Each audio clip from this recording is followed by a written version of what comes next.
beauty and tranquility of our rivers provide the setting for numerous outdoor activities, from fishing on a lazy afternoon to facing the thrilling challenge of whitewater rapids. However, we must never underestimate the tremendous force of moving water, which can quickly turn harmless fun into a fight for your life. The hazard of drowning can appear suddenly and in many forms. It occurs in metropolitan areas and in isolated rural locations, such as canyons, arroyos, whitewater locations, caves, and even storm drains.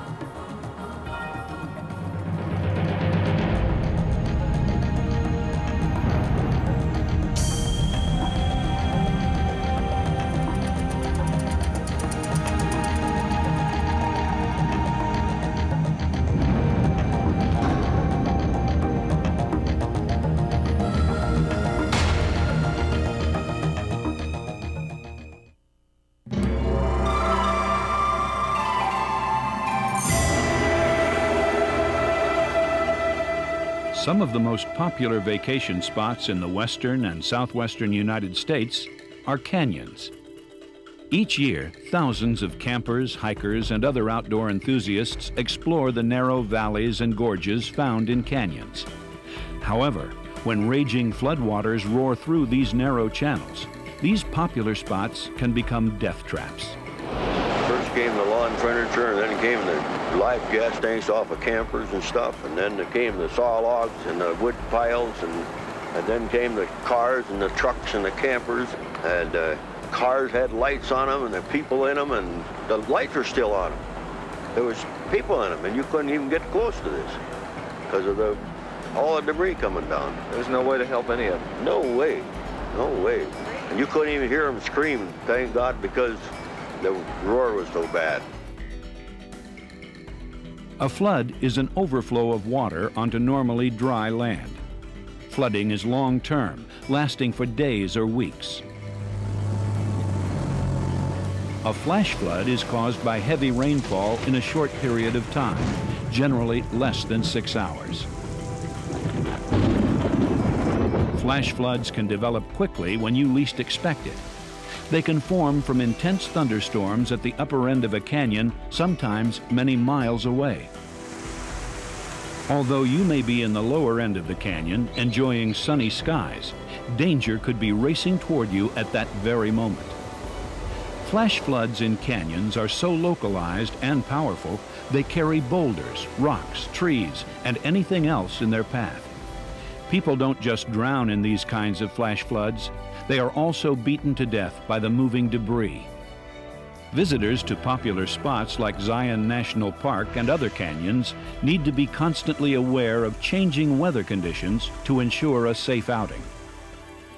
To alert people of current and potential danger, the National Weather Service monitors our current river conditions and issues official flood and flash flood watches and warnings. Keep abreast of current weather conditions before entering and while visiting a canyon.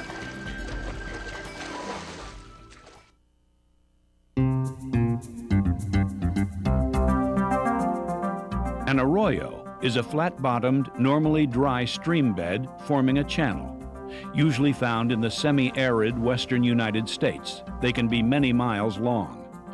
Most often in the summer months, warm, moist tropical air masses produce strong thunderstorms with intense rainfall. Arroyos become hazards when rain falls too quickly to be absorbed by the hardened desert ground and quickly runs through the usually dry channels. When this happens, a dry arroyo can quickly become a raging river. Some people choose to camp in the flat, dry arroyo bed. However, rainwater channeled into an arroyo can come from thunderstorms occurring miles away, leaving campers unaware they are in the direct path of a deadly wall of racing water. Vehicles are especially prone to hidden danger in areas where roads without bridges dip across these normally dry creek beds. Be especially careful when in or near an arroyo, wash, or low-water crossing. Never drive through flooded roads or washes. You can lose control of your car in as little as 6 inches of water, and 2 feet of water can carry your car away.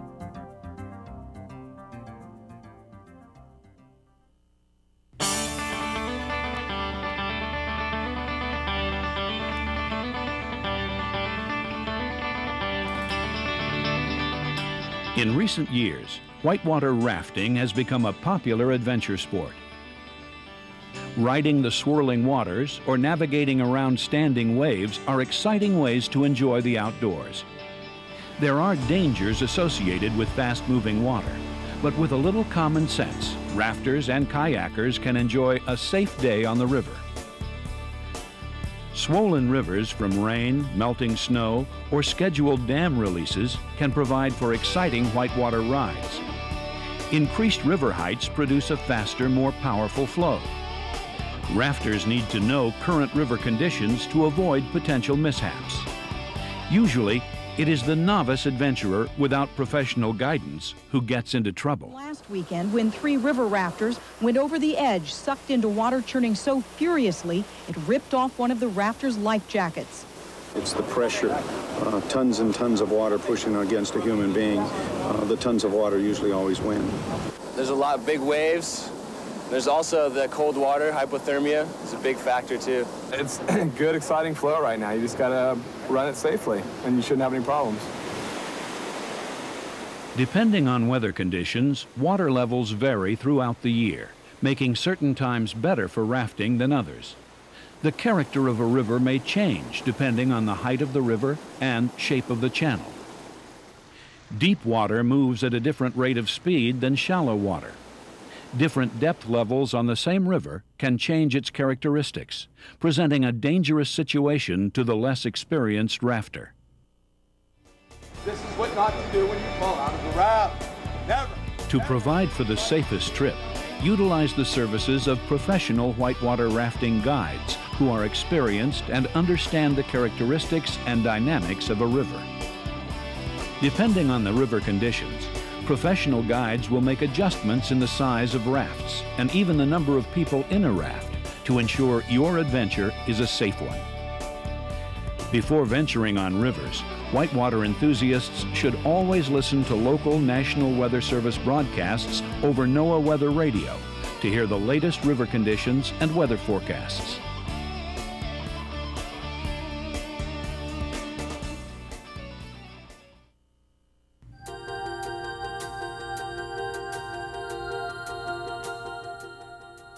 The solitude of an inner world.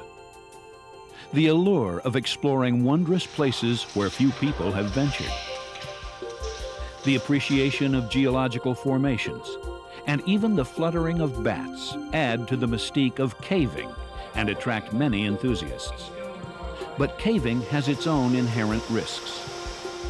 Although caves would seem to be far removed from rain and rivers, water hazards do exist here.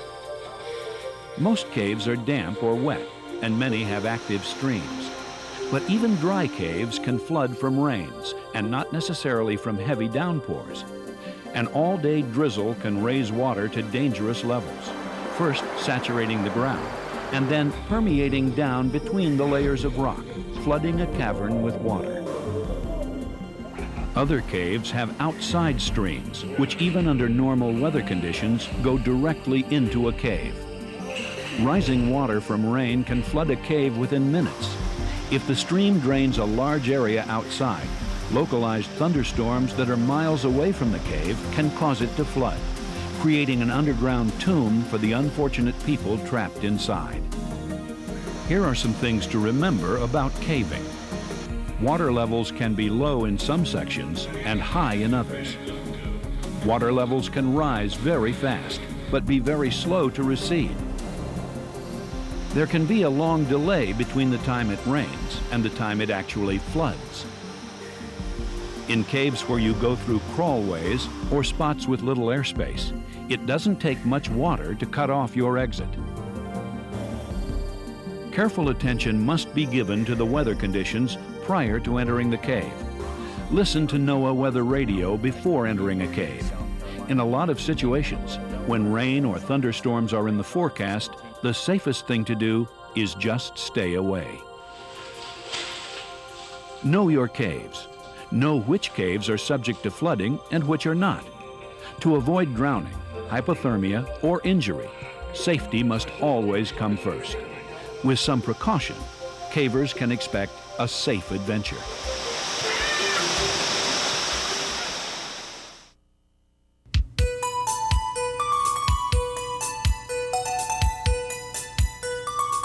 Urban areas have their own flash flood problems. Open storm drains, culverts, and drainage ditches are man-made arroyos and concrete canyons. Found in nearly every community and normally dry throughout the year, storm drains are attractive places for children to play. These seemingly benign ravines are designed to quickly move runoff from excessive rain and rapidly melting snow away from a community. Since this process fills the ravine with water, often with little warning, storm drains and culverts are potentially hazardous areas and no place for children. Sometimes the pull from the fast-moving water is so great, you could easily be pulled into a storm drain. They were playing in the water, and all of a sudden he disappeared in the sewer. Just got sucked in. Just got sucked in. He just disappeared. Was gone. He was there and then gone. To add to the problem, the increased number of paved streets and parking lots found in sprawling communities do not allow water to soak into the ground. This contributes to rapid urban runoff and storm drain flooding. On a typical city block, impervious surfaces such as pavement and rooftops generate 9 times more runoff than a woodland area of the same size. Don't take chances. Keep yourself and your children away from storm drains. Here's a quick summary to help you remember the main points. Canyons can funnel large amounts of floodwater from great distances with no warning to the unwary hiker. A dry arroyo can quickly become a raging river. River conditions change. When whitewater rafting, know your river. Experience counts. Be knowledgeable of current weather conditions before you enter a cave. Don't allow your children to play in or near storm drains. They can be pulled in and swept away by swift-moving water. Stay informed about current river and weather conditions by listening to NOAA weather radio, commercial radio, and television. Keep in mind that should you need to be rescued, you are also placing someone else's life in danger. Respect the power of moving water.